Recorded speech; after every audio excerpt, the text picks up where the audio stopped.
Welcome back to Arungalai garden. இன்னைக்கு நம்ம வீடியோவில் எதை பற்றி பார்க்க போகிறோன்னா மாடி தோட்டத்தில் இல்லை மாடி தோட்டம் டூர் தான் பார்க்க போகிறோம்.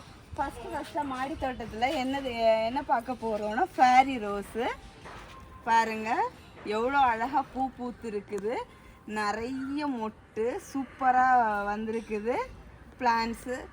அப்புறமா இது வந்து புதுசாக வச்ச ரோஸ் தான். அதுக்கு அடுத்ததாக வந்து நம்மளோட பழைய ஜெவந்தி செடியில் வந்து ஒரே ஒரு செடி தான் கிட்ட ஃபோக்கஸ் இது வந்திருக்குது நமக்கு நல்லபடியாட்டு. அதில் வந்து எல்லோ கலர் பூ.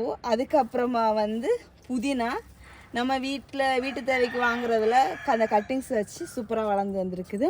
அதுக்கு அடுத்தது தான் மெயின் பிக்சர். இங்கே பாருங்கள், எவ்வளோ அழகாக வெள்ளை கத்தரிக்காய் காய்ச்சிருக்கிறது தொங்குது பாருங்க.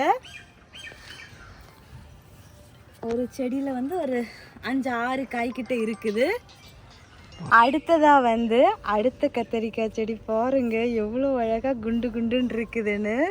ஏன்னா நம்ம எப்போவுமே ஹார்வெஸ்டிங் வீடியோவே காட்டுறோமா, மாடித்தோட்டம் டூர் வந்து காமிக்க இல்லையா. ஸோ அதனால தான் இன்றைக்கி வந்து நான் டூராக காமிச்சிருக்கேன் என்னென்ன பிளான்ஸ் எல்லாம் இருக்குதுன்னு.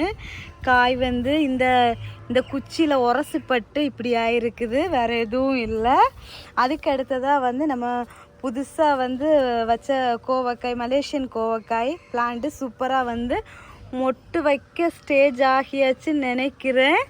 இது வந்து நமக்கு வந்து மதுரையிலேருந்து உமா மேம் கிஃப்டாக நமக்கு வந்து சென்ட் பண்ணி விட்ட பிளான்ட்டு. இவ்வளோ அழகாக வளர்ந்துருக்குது. மேம் பார்த்தீங்கன்னா கமெண்ட் பண்ணுங்கள். அதுக்கப்புறமா வந்து இது புதுசாக நான் வந்து தோட்டக்கலை பண்ணையிலேருந்து வாங்கி விதைச்ச கத்தரி செடி நாற்று எடுத்து வச்சது. சின்ன செடியிலே வந்து பூ வச்சாச்சு. அதுக்கு அடுத்ததாக வந்து செரி ஃப்ரூட்டு சூப்பராக பழம் வந்து நம்ம நிறைய ஹார்வெஸ்ட் பண்ணிட்டோம். போதுங்கிற அளவுக்கு ஹார்வெஸ்ட் பண்ணிட்டோம். அடுத்தது இன்னும் காய்ச்சிட்டு இருக்காங்க, இன்னும் மொட்டு வச்சிட்ருக்காங்க. அடுத்ததாக நம்ம வந்து கத்தரி செடி, வரி கத்தரிக்காய் வந்து என்ன ஆச்சுன்னு தெரில, ரொம்ப டல் அடிச்சிட்டு கட் பண்ணி விட்டதுக்கப்புறமா இதுக்கு செடி கூடவே ஒரு வெள்ளை கத்தரிக்காய் இருந்திருக்கு. இவ்வளோ நாள் எனக்கு தெரியாமல் இருந்திருக்கு. இப்போ தான் ஃபர்ஸ்ட் டைம் ஒரு காய் வச்சுருக்குது. அடுத்ததாக வந்து இது வந்து இன்னொரு வரி கத்தரிக்காய் பாருங்கள், எவ்வளோ அழகாக க்யூட்டாக காய்ச்சிருக்கு அப்படின்னு சொல்லிட்டு அதுலேயும் காய் இருக்குது. அதுக்கு அடுத்ததாக வந்து இது வந்து குண்டாக பெருசாக காய்க்கிற கத்தரிக்காய். எப்போவுமே நம்ம வந்து சின்னதாக ஹார்வெஸ்ட் பண்ணிடுறோம் எலிக்கு பயந்து. ஸோ வந்து இந்த டைம் வந்து ஆசை தான் யாரை விட்டுச்சு, எவ்வளோ வளருதுன்னு பார்த்தே தீரணுங்கிற ஆசைக்காக விட்டது தான். பாருங்கள், இவ்வளோ பெருசாக வர்றாங்க. நான் வந்து ரொம்ப சின்ன ஸ்டேஜ்லேயே ஹார்வெஸ்ட் பண்ணிடுறேன். அது வந்து ரொம்ப கஷ்டமாக இருக்குது, இவ்வளோ பெருசாக வர்றதை நம்ம வந்து சின்ன ஸ்டேஜ்லேயே ஹார்வெஸ்ட் பண்ணுறோன்னு. ஆனால் வந்து வழுதனங்காய் வந்து அந்த அளவுக்கு நமக்கு வந்து விட்டால் வந்து என்ன சொல்கிறது, பிஞ்சாக இருக்க மாட்டேங்குது, சின்னதில் முத்திடுது. ஏன்னு தெரியலை. ஒரு வேளை சப்போஸ் நம்ம தரையில் வச்சுருந்தோன்னா நல்லா இருக்கும்னு நினைக்கிறேன். ஆனால் பட் இந்த காய் எல்லாமே வந்து நம்ம புதுக்கி பார்க்கும்போது கல் மாதிரி இல்லை, பஞ்சு மாதிரி தான் இருக்குது. ஸோ அப்போ வந்து இது வந்து இன்னுமே முத்தலை. இந்த இலையெல்லாம் பாருங்கள், ஒரு மாதிரி விளறி அடிச்சிட்டு இந்த மாதிரி தான் இருக்குது எல்லாமே. திருப்பியும் பழையபடி கட் பண்ணி விடலாமா என்னன்னு யோசிச்சுட்டு இருக்கேன். பட் வந்து வெயில் பயங்கரமாக ஜாஸ்தியாக இருக்குது. இந்த வெயிலில் வந்து நான் வந்து கட் பண்ணி விட்டேன்னா செடி காஞ்சே போயிடும். அதுக்கப்புறமா நம்ம தக்காளி செடி, எவ்வளோ தக்காளி வச்சுருக்கு பாருங்க, சூப்பராட்டு நிறைய தக்காளியுமே 2 in 1 வச்சுருக்கேன். அத்திப்பழ கேனுக்குள்ளாடியே தான் வச்சுருக்கேன் பாருங்கள். நீங்களும் இந்த மாதிரி ட்ரை பண்ணி பாருங்கள். அதுக்கப்புறமா நம்ம டேபிள் ஆரஞ்சு அழகாக நம்ம தோட்டத்தில் வந்து எப்போவுமே குறைவு இருக்காது, அவ்வளோ டேபிள் ஆரஞ்சு இருக்குது. அதுக்கப்புறமா வந்து அத்திக்காய் எப்போவுமே இருக்குது. நேற்றைக்கு தான் நமக்கு வந்து ஒரே ஒரு பழம் கிடச்சிது, அதுவும் நைட்டு 11 மணிக்கு வந்து பறித்து சாப்பிட்டோம். அதுவும் வீடியோ போஸ்ட் பண்ணியிருக்கேன், ஷார்ட்ஸில் வந்துச்சு. தக்காளி பழம் பாருங்கள், தக்காளி பழமும் கயிறு கட்டி விட சொன்னாங்க. ஆனால் நான் இன்னும் கயிறு கட்டி விடலை. கயிறு கட்டி விட்டால் தான் இன்னும் நிறைய காய் வரும்னு சொன்னாங்க நம்ம சப்ஸ்கிரைபர் ஒரு அக்கா. ஸோ வந்து டைம் இல்லாததுனால அப்படியே இருக்குது பாருங்கள். ஓவரால் இவ்வளோ இருக்குது. அதுக்கப்புறமா இது வந்து நம்ம வந்து இதுக்கு முன்னாடி ஃபஸ்ட்டாக வாங்கி வச்ச ஃபேரி ரோஸு செடி பாருங்கள் எப்படி வளர்ந்துருக்குதுன்னு. சின்ன குட்டி செடியாக தான் வாங்கி வச்சேன், இவ்வளோ பெருசாக சூப்பராக வந்திருக்காங்க. அதுக்கு அடுத்ததாக வந்து நம்ம பிச்சி செடி புதுசாக வாங்கி பானைக்குள்ளே வச்சு வளர்த்துட்டு வரோம். இவ்வளோ அழகாக சூப்பராக வந்துட்டுருக்காங்க.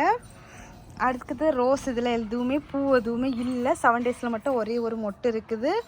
அப்புறமா வந்து மினி பட்டன் ஒயிட் ரோஸு. அதுக்கப்புறமா வந்து snow white, double colour rose. அப்புறமா வந்து நம்ம டேசி. அப்புறமா இது டபுள் கலர் ரோஸ் தான். அப்புறமா இதுவும் ஃபேரி ரோஸ் தான். குட்டி ஒன்று செடியை வாங்கி வச்சது தான். சூப்பராக அழகாக தளைஞ்சு அடுத்தடுத்து வந்துட்டு இருக்காங்க. காஷ்மீரி ரோஸு. ஜெவந்தி வந்து இந்த கலரும் பானையில் இருந்துச்சு. சூப்பராக வந்து ஒரு பூ பூத்துருக்காங்க. அடுத்ததாக வந்து இங்கே எல்லாம் வந்து நிறைய களைச்செடியெல்லாம் வந்திருக்குது. களைச்செடியெல்லாம் நம்ம வந்து எடுத்து விடணும். ஸோ அதை நான் அடுத்த அப்டேட் கொடுக்குறேன். களைச்செடி எடுத்ததுக்கப்புறமா காஷ்மீரி ரோஸு, அப்புறமா வந்து இந்த பட்டன் ரோஸு, இதுவும் பட்டன் ரோஸு, காஷ்மீரி ரோஸு. அப்புறமா வந்து நம்ம அவரைக்காய் பூ பூக்குறாங்க. உங்கள் வீட்டு எங்கள் வீட்டுக்கெல்லாம் இல்லாமல் அவ்வளோ பூக்குது. இப்போ தான் பரவாயில்லாமல் ஒரு பிஞ்சு அங்கங்கே தெரியுது. இல்லைன்னா பூவே அப்படியே கரிஞ்சு போயிடும். அதுக்கப்புறமா இதுவும் காஷ்மீரி ரோஸ் தான். அடுத்தது வந்து டேசி. வெயில்னால கொஞ்சம் கரிஞ்சு ஒரு மாதிரி இருக்குது. அடுத்தது வந்து நம்ம டபுள் கலர் ரோஸ் தான், ஒயிட் வித்து பிங்கு. சூப்பராக இருக்குது. அதுக்கு அடுத்தது இது வந்து பிரிட்டிஷ் குயினு. அப்புறம் எல்லோ ரோஸு, ஆரஞ்சு ரோஸு அப்படின்னு சொல்லிட்டு வந்துட்டுருக்கு. அதுக்கப்புறமா நம்ம வந்து வெஜிடபிள் வேஸ்ட்டு போட்டதில் நமக்கு வந்து வெள்ளரிக்காய் சூப்பராக வளர்ந்து வந்திருக்குது. வளர்ந்து வந்து இங்கே பாருங்கள், வெள்ளரிக்காய் வைக்கவே ஸ்டார்ட் ஆகிட்டு. இன்னும் பாருங்கள், அடுத்த வெள்ளரிக்காய் பிஞ்சு. ஆண் பூ தான் நிறைய பூக்குது. பெண் பூ வந்து ரொம்ப பெருசாக இல்லை. பெண் பூனா வந்து இந்த பூ மொட்டு வரும்போதே காயோடே வரும். அடுத்து டபுள் கலர் ரோஸு. அதுக்கப்புறமா திரும்பவும் இங்கே பாருங்க, ஒரு அவரைக்காய் பிஞ்சு இருந்தால் தெரியுது. அடுத்தது இதுக்குள்ளாடியே நம்ம கோவக்காய். இதெல்லாம் நம்ம வந்து இனி 1 by 1 ஹார்வெஸ்ட் பண்ணணும். ஓவரால் டூர் போட்டு ரொம்ப நாள் ஆச்சு. அப்புறம் நம்ம மாடி தோட்டத்தோட பிங்க் பியூட்டி சூப்பராக தான் வந்துச்சு. மொட்டு வெயில்னால கரிஞ்சே போச்சு. அப்புறமா நம்ம ஜெரிபரா ஒரு மொட்டு வச்சுருக்குது. இதுலேயுமே மொட்டு வந்திருக்குது. இதுலேயும் மொட்டு வச்சுருக்குது. இப்போ தான் இந்தா தெரியுதா. அடுத்து இந்த பிளான்ட்டில் வந்து பூ பூத்து ரொம்ப நாள் ஆச்சு. இதில் எப்போவுமே அப்பப்போ நமக்கு பூ பூத்துட்டே தான் இருக்குது. அதுக்கப்புறமா டேசி வந்து மொட்டெல்லாம் வச்சு இந்த மாதிரி இருக்குது. அடுத்ததும் மொட்டு வச்சுருக்குது. அதுக்கப்புறமா வந்து ஸ்ட்ராபெரி, மினி ஸ்ட்ராபெரி. அப்புறம் டாலியா வந்து இந்த மாதிரி தான் இருக்குது. பெருசாக ரொம்ப ஒன்றும் இல்லை.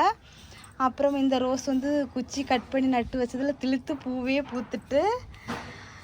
அடுத்ததாக வந்து நம்ம பன்னீர் பட்டனு. இங்கே வந்து இந்த ரோஸை கட் பண்ணி விட்டதில் வந்து என்ன ஆச்சு தெரியல, ரொம்ப வெயில்னால காஞ்சிட்டு. அதனால் இனி இந்த வெயில் டைமில் வந்து கட் பண்ணி விடக்கூடாதுன்னு வச்சுருக்கேன். அது வந்து ரொம்ப வளர்ந்துட்டு, ஸோ அதனால தான் கட் பண்ணி விட்டேன். அது வந்து ரொம்ப ஃபெயிலியர் ஆகிட்டு, பெருசாக இருந்த ரோஸு இப்படி ஆயிடுச்சு. அதுக்கப்புறமா வந்து இங்கே பாருங்கள், இது செத்தே போச்சு இந்த ரோஸு. அதுக்கப்புறமா நாட்டு எல்லோ ரோஸு, அப்புறம் பன்னீர் பட்டனு. அப்புறமா நம்ம மலைச்சொடக்கு வாங்கி விட்டுட்டு அதுக்கப்புறம் அந்த குச்சி வந்து கொஞ்சம் இருந்துச்சு, அதோடய நான் நட்டு வச்சேன். அது வந்து அப்படியே அழகாக தழைஞ்சி நமக்கு இன்னும் சொடக்கும் இருக்குது, செடியும் இருக்குது. அதுக்கப்புறமா வந்து காஷ்மீரி ரோஸு. இதுவுமே வெஜிடபிள் வேஸ்ட்டு போட்டதில் வெள்ளரி செடி வளர்ந்துருக்குது. ஆனால் இதில் வந்து இன்னும் இது வரைக்கும் காய் வைக்க ஆரம்பிக்கலை. ஸோ எதாக இருந்தாலும் நல்லது தானே, 2 in 1. ரோஸும் வளருது நமக்கு. வெள்ளரி செடி வளர்ந்தால் வெள்ளரி பிஞ்சு பறித்து சாப்பிட்லாம். செம ஹாப்பியாக இருக்குது. எனக்கு வெள்ளரி பிஞ்சு சாப்பிட ரொம்ப பிடிக்கும். உங்களில் யாருக்கு வெள்ளரி பிஞ்சு ரொம்ப பிடிக்கும்னா கமெண்ட் பண்ணுங்கள். அதுக்கப்புறமா வந்து நீங்கள் இந்த மாதிரி ஏதாவது பூச்செடி வளர்த்தீங்கன்னா அதுலேயே நீங்கள் வந்து வெள்ளரிக்காய் கட் பண்ணிவிட்டு அந்த சீடை நீங்கள் போட்டிங்கனாலே உங்களுக்கு இந்த மாதிரி வளர்ந்து வந்துடும். அதுக்கப்புறமா வந்து இந்த பிளான்ட்டும் வந்து என் வீட்டுக்காரர் வந்து விதை தூவி விட்டதில் வளர்ந்தது தான். 2-3 செடியெல்லாம் எடுத்துட்டேன். இப்போ ஒரு 3 நாள் செடி ஆகிட்டு அந்த ரோஸு காஞ்சி போகிற மாதிரி இருக்குது. சரி எதாக இருந்தாலும் இருக்கட்டு, வேறு இப்போ நடுறதுக்கு வந்து பாட்டு எதுவும் இல்லை, ஸோ அதனால் அப்படியே விட்டுட்டேன். அதுக்கு அடுத்தது தான் வந்து பன்னீர் ரோஸு சூப்பராக வளர்ந்து வந்துட்டுருக்காங்க. பூவும் அப்பப்போ தந்துட்டு தான் இருக்காங்க. அதுக்கு அடுத்தது இந்த பாட்டுக்குள்ளே யாரெல்லாம் இருக்கிறான்னு பார்க்கலாமா. வெண்டைக்காய் செடி, வெள்ளரி செடி, அதுக்கப்புறமா தக்காளி செடி, இன்னும் யார் இருக்கலாம் இங்கே பட்டா உண்டுன்னு தெரியலை. எல்லாரும் வராங்க, வாங்க யார் வளருங்கன்னு சொல்லிட்டு விட்டாச்சு. ஆனால் இதுக்கு முன்னாடி இதை மாதிரி தான் வெள்ளரிக்காய் வளர்த்து எனக்கு வந்து நிறைய வெள்ளரிக்காய் கிடச்சிது, குட்டி பிஞ்சு வெள்ளரிக்காய். அதுக்கடுத்து இதுவும் ரோஸ் இருக்க பாட்டிலே தான். இது வந்து தானே வந்து வெஜிடபிள் வேஸ்ட்டு போட்டதில் முளைச்ச தக்காளி செடி தான். அதை தான் நான் ஸ்ப்ளிட் பண்ணி அங்கங்கே எடுத்து வச்சுருக்கேன். இதுக்குன்னு தனியாக விதை வாங்கி மெனக்கட்டு முளைக்க வச்சு அந்த மாதிரிலாம் வைக்கல. இதுவும் ஒரு நாட்டு வெரைட்டி ரோஸ் தான். அப்புறம் இந்த ரோஸ் எல்லாம் இந்த மாதிரி தான் இருக்காங்க.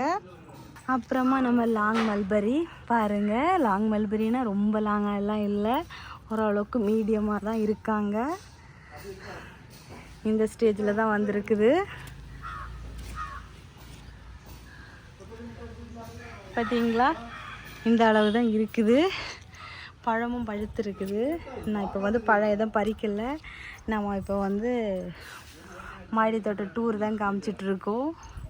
ஸோ அதுக்கப்புறமா வந்து ஜெரிபரா இந்த பிங்க் பிளான்ட் வந்து ஒரு பாட்டில் இருந்ததை வந்து ஸ்ப்ளிட் பண்ணி வச்சேன்ல, அதை ஸ்ப்ளிட் பண்ணி வச்சு மொட்டு வந்து பூவுமே பூத்தாச்சு. இதுலேயுமே இதில் ஒரு பிளான்ட் வச்ச மாதிரி தான் ஞாபகம், அடுத்து கண்ணே வந்தாச்சு. ஸோ சூப்பராக வந்துட்டுருக்காங்க. அதுக்கு அடுத்ததாக நம்ம மாடி தோட்டத்தோட புது உறவு கலர் மிளகாய், வயலட் கலரு. இது வந்து பழுத்தாச்சு. பழுத்து நான் ஃபஸ்ட்டு மிளகாயே சீடுக்கு எடுத்துடலான்னு விட்டுட்டேன்.